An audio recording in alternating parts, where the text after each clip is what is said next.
Alright you guys, you've all seen my first video of why you should not buy a rough country winch, and I'm here to show you again.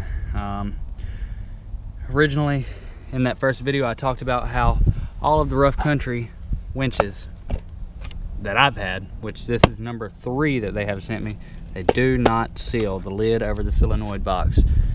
Now I know a lot of you have told me, well, why don't you just mount the relay box under the hood? It's a very common thing to do. However, that's not how this product is shipped to be set up. It's shipped to have a sealed box that sits over the top of the winch. You know, if I purchase a product, there's no need for me to have to go out and buy all this extra footage of wire, not to mention a crimping tool to crimp, 4-gauge wire.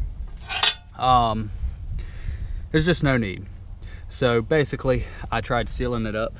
I had to beat on the relay a lot that first time to get it to work, and I did not crack the relay then, believe it or not. I just now did this trying to get it to work when I actually did need it, which is rare. And this thing has never been underwater. This is just simply rainwater, and the white stuff you see is sealant. And overall, it did not work. Do not buy a rough country winch.